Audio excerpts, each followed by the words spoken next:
Hello everyone, this is Grayson the Bard, and welcome to another Monster Hunter discussion video. Today I'm going to be taking a look at the endgame of Sunbreak, what I like about it, and where I feel it kinda fails. But before we dive into that, I just want to say thank you. I was in no way expecting the Raptor video to blow up in the way it did. At time of recording, it's currently sitting at about 20k views, which is wild. And I went from having about 70 subscribers at the beginning of December to knocking on 300 right now, which, again, wild. I'm still working my way through grinding the Anomaly quest for Title Update 3, which I need to do in order to work on my upgraded Vampire Gunlance build, which was going to be my planned next video after the Raptor one.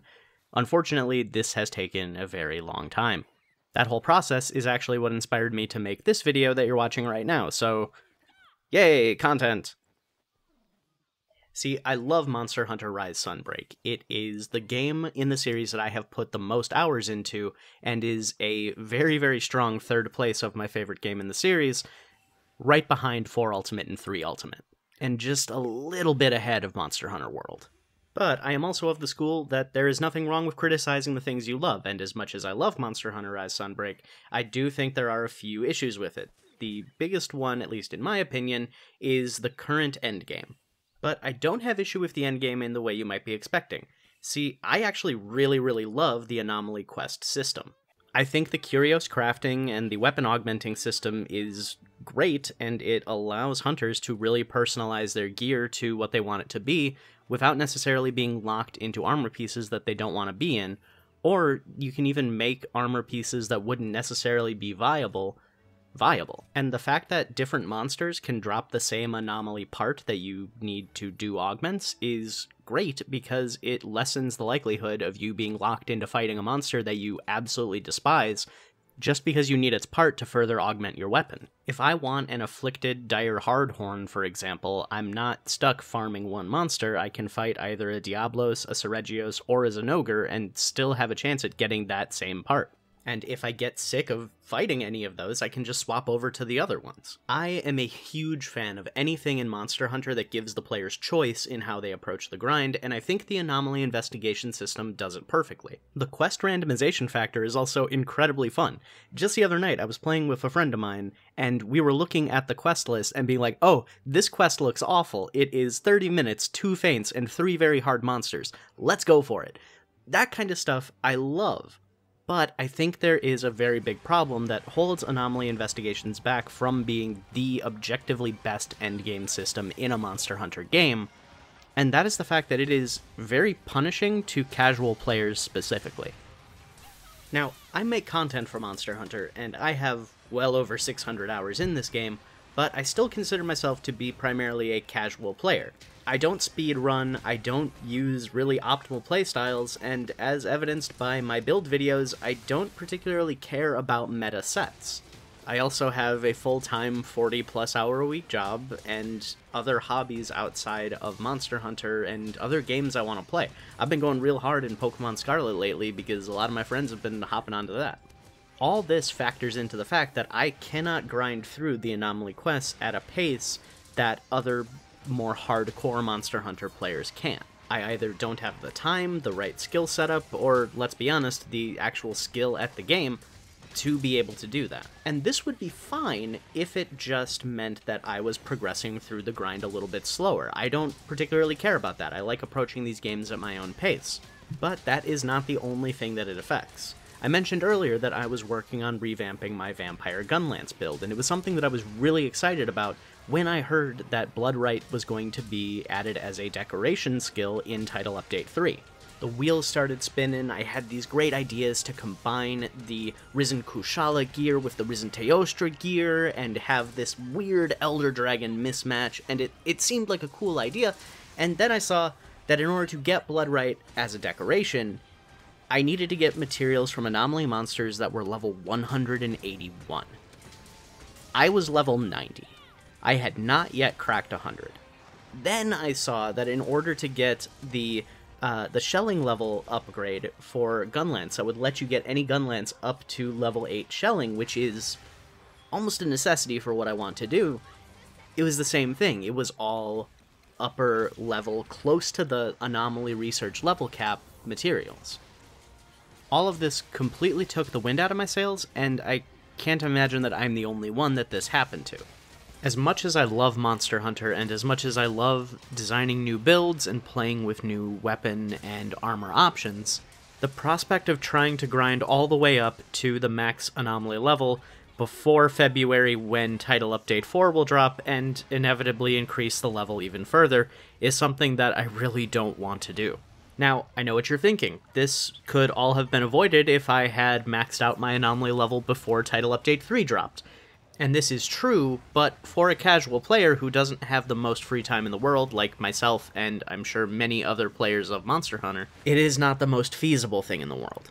For any hobby, whether it be video games, role-playing games, board games, whatever, I think being able to take breaks from that hobby is important.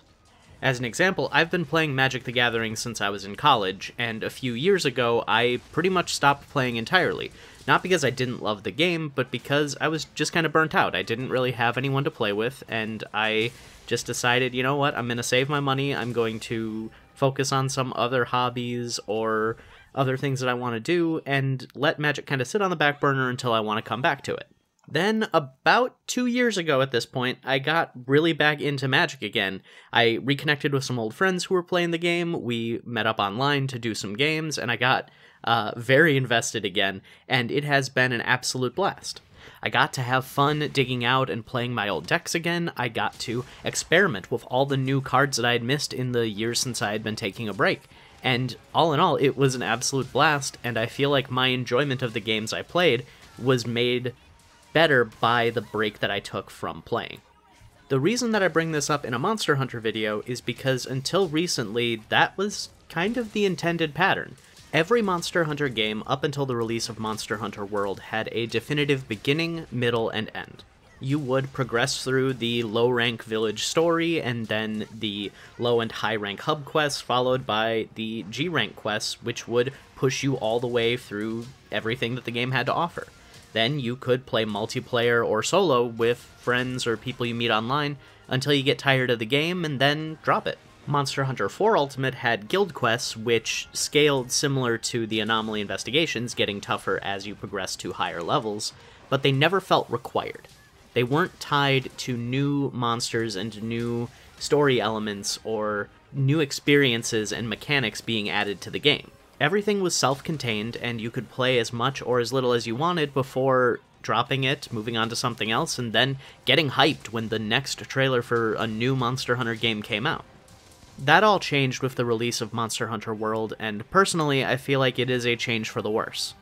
With World, there is a noticeable shift in the design philosophy of how the Monster Hunter games are structured, and you see it in World, and you see it in Sunbreak, and I'm guessing whatever we get from Monster Hunter 6, we'll see it there too. Now, I can't say for sure if this is a Monster Hunter team decision, or if this is a higher-up Capcom money decision. I can only assume it is a Capcom money decision, because capitalism. This design shift has essentially made Monster Hunter into more of a games-as-a-service model of game. Now, before you start typing your dissertation in the comments, let me clarify that I do not think Monster Hunter is, right now, a games-as-a-service game. I think it's going to be a long time before we see a Battle Pass in Monster Hunter, or a Goku collaboration like you would see in something like Fortnite. Although, if Capcom wants to give Yoko Taro more money and give us another Nier or Nier Automata collaboration, I would not complain. Give that man as much money as he asks for, and let me run around with an Emil head, I would be so happy with that. But there has definitely been noticeable movement into the games-as-a-service space with Monster Hunter World and Sunbreak. I think World is a little bit bigger of an offender of this, with the rotating event quests and the Safi Jiva and Cool of Teroth raids that would rotate out every few weeks before then coming back again. And then, while those systems aren't in Rise and Sunbreak, we have the Anomaly system that is the main way to unlock new decorations and armor skills in the endgame. The reason that the games are designed this way is to keep people playing for as long as possible.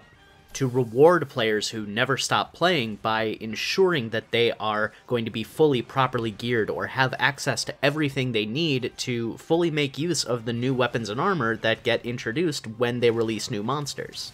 It is incentivizing players to never stop playing, either out of a fear of missing out of something really cool to experience with the community, or, in my case, falling behind on things like the Anomaly grind, which will only continue to grow as the game continues to push out new content. And this is great for hardcore players of Monster Hunter. It's great for people who have enough free time to devote to that grind, or who only really play the one game, who only play Monster Hunter. It rewards them for their dedication and their commitment to the game. But for more casual players, it punishes us. I've spent the vast majority of my time with Title Update 3 content catching up on the grind that I, in vigorous air quotes, should have been doing during Title Update 2. Chances are good that when Title Update 4 drops, I'm gonna spend a majority of my time playing, doing the same thing but with Title Update 3 content. And again, as much as I love the Anomaly quest structure and finding new, annoying, challenging quests to take on, I can only play so much before I get a little burnt out and want to play Pokemon or start building new Warhammer minis, because I got into Warhammer recently because I definitely needed another money sink nerd hobby. Oh god. There's a lot of good with Sunbreak's Anomaly system, and I do genuinely believe that it is the most fun and most engaging endgame system that Monster Hunter has had so far, but I'm very worried about the direction that it's pointing the series in. I love Monster Hunter. It is my favorite video game series, and I want to continue to see it grow and bring in new people. Hell, I got friends of mine into Monster Hunter Rise, and it was some of the most fun I had with the series in years. But there's a reason that I brought up Magic the Gathering earlier in this video.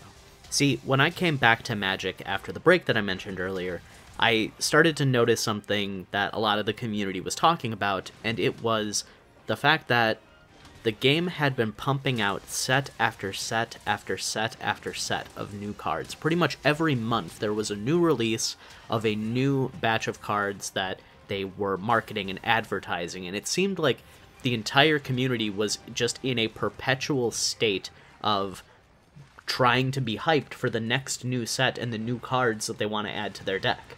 And for a while, it seemed like a lot of the community was. They enjoyed constantly getting new cards that they could add, but as this continued to happen, and again, pretty much every month a new set was coming out and new cards were being spoiled, people started to get burned out. And when fans of something start to get burned out, they start to get angry.